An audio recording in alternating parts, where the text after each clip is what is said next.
মুখে রোদ পড়ছে। এখানে ঠান্ডা 14 ডিগ্রি দেখলাম। এবারে কলকাতাতে তো ভালোই ঠান্ডা পড়েছে, কলকাতা থেকে মানে ওরকম টাইপেরই ঠান্ডা লাগছে, বাট রাতে মারাত্মক ঠান্ডা লাগে। বেশ সুন্দর লাগছে চারিপাশটা, বেশ নিরিবিলি, একদম জঙ্গলের ভেতরে, একদম মানে কি বলবো, মানে ভীষণই সুদিং লাগছে। আমাদের জবলপুর স্টেশন থেকে প্রায় 3 ঘন্টা লেগেছে রিসর্টে পৌঁছতে। এই রিসর্ট কেন, কানাডাতে পৌঁছাতে অলমোস্ট 3 আওয়ার্স লেগেই যায়। তো বেশ রাত হয়ে গেছিলো। তো এখন দেখতেই পাচ্ছি আমি রেডি হয়ে এবার লাঞ্চ করব, এবার যাব আমরা সাফারিতে। তার আগে ছোট্ট করে একটু রিসর্টটা ট্যুর করালাম, কিন্তু রিসর্টটা ভীষণ বড়। তো ওইদিকে কী আছে, নিচে সুইমিং পুলও দেখছিলাম আছে, ওই সাইডে কী আছে সব দেখাবো পরে, দেখতে থাকো।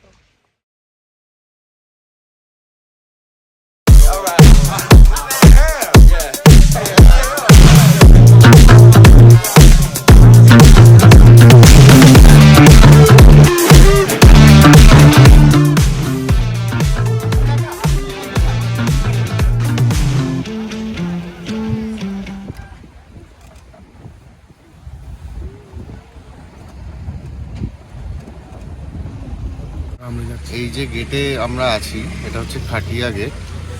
এখানে রিসর্টকে বললে রিসর্টরাও বুকিং করে দেয়। অ্যাডভান্স বুকিং করাটা সবসময় ভালো।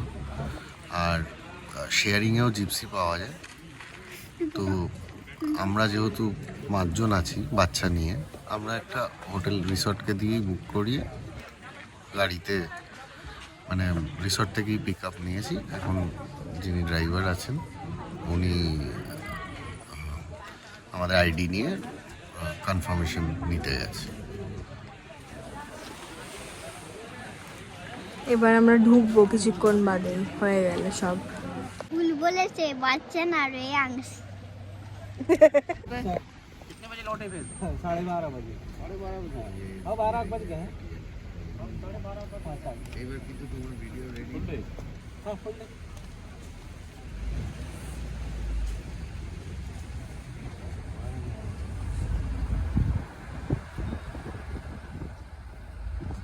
এই যে আমরা যাচ্ছি এখন, যাত্রা শুরু। मोबाइल उतार कर लेंगे। हाँ अंदर कर। हाँ हाँ।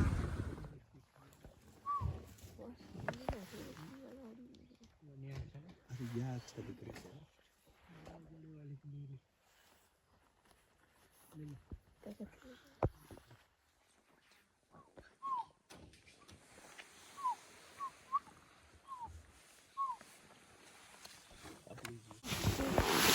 কেটে যাবে আমাদের গাড়ি। बढ़िया रोड पार कर रहे हैं ना।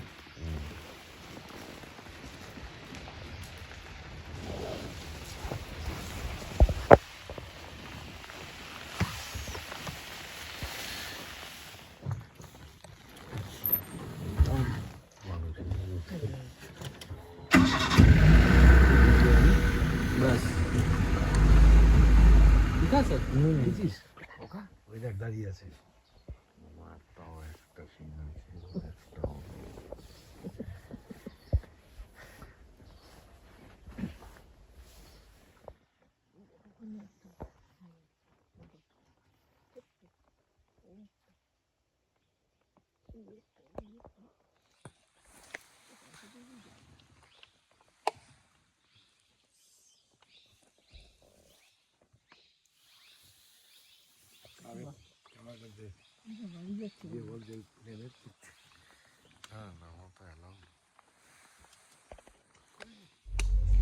তো আমরা সাফারি থেকে ফিরে এসেছি। 5:15 অব্দি সাফারি ছিল, বাট টাইগার ট্রেস করতে পারিনি। আমরা যখন বেরিয়ে আসছি তখন নাকি খবর এসেছে টাইগার ওই যেখানে জল খেতে আসে সেখানে রেস্ট নিচ্ছে, বাট ওখানে আবার ফেরত যেতে অনেকটা টাইম লাগতো। তো আমাদের কালকে মর্নিং সাফারি আছে, দেখা যাক কি হয়।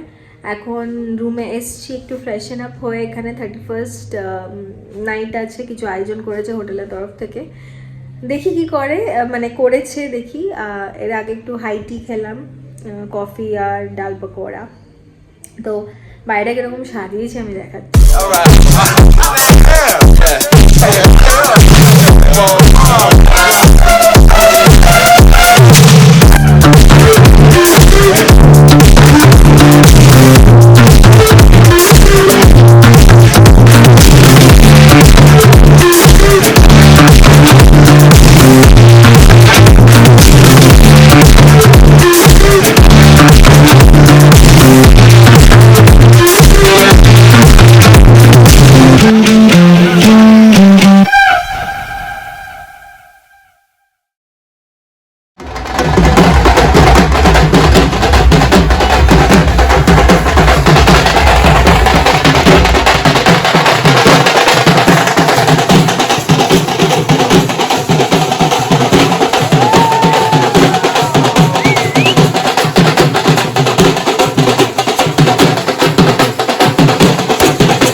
Video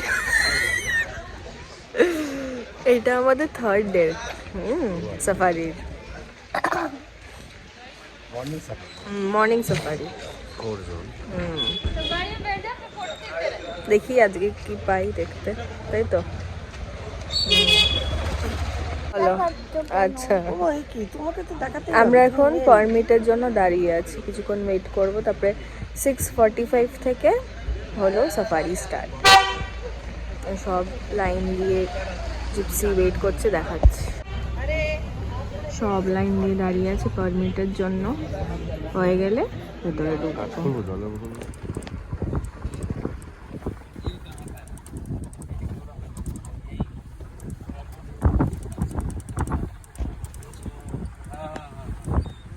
high, good morning everyone. আজকে এসেছি মর্নিং সাফারিতে। তো 6:45-এর আমাদের সাফারি ছিল। আর বলে রাখি, আমাদের safari everything was booked from or via the resort. ওখানেই একজন কনসার্ন পারসন আছে, রিসেপশনিস্ট, ওদের নাম্বার দিয়ে দেবে, ওরাই কন্ট্যাক্ট করে নেবে, বা যারা আপনারা কন্ট্যাক্ট করতে পারেন। তো ওদের থ্রু দিয়ে এভরিথিং পারমিট টারমিট সব করে দেবে, কিছুতেই কোনো প্রবলেম হবে না, পিক আপ হয়ে যাবে রিসর্ট থেকে। So it's very easier than planning all by yourself. So এখন একটু ব্রেকে আছি আমরা, ব্রেকফাস্ট ব্রেক। দেখো এরকম একটা নিরিবিলি জায়গায় ফরেস্টের ভেতরে বসে আমরা ব্রেকফাস্ট করছি। Breakfast, blanket, all has been arrange by the resort. ওরাই দিয়ে দেয় সব কিছু, এত ওয়েল অ্যারেঞ্জড এভরিথিং। তো এখানে মানে কানহাতে, তো really very very impressed with all the arrangements. But এখনও তো আমাদের টাইগার মহাশয়ের দেখা তো পেলাম না। দেখি এখনও অনেকক্ষণ বাকি আছে, দেখি দেখা যাক ওনার খোঁজ পাওয়া যায় নাকি।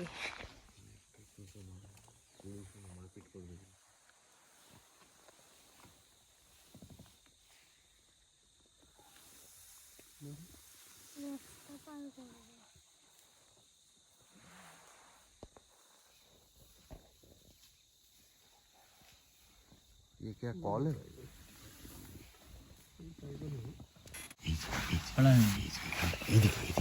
कैमरा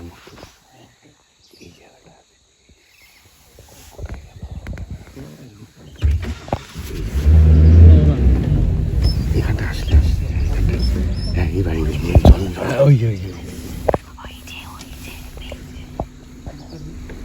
পেয়েছিস বাবু, বাবু দেখতে পেয়েছিস?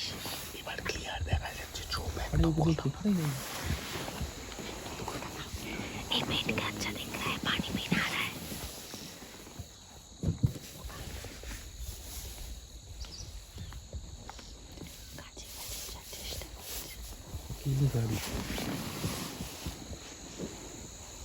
फोटो ना वीडियो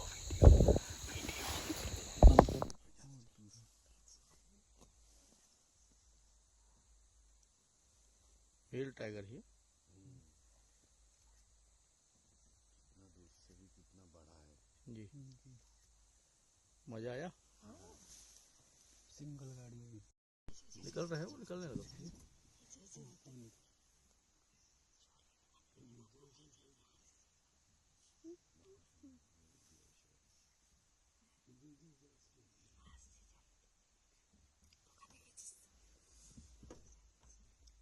দেখো পালিয়ে যাবে, আমি তো তুমি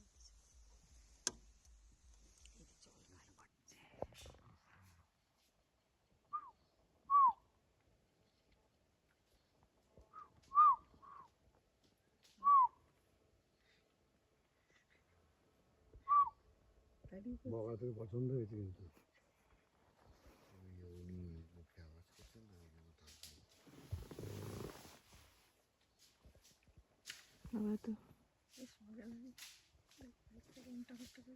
তো উনি শিং দিয়ে দেবেন।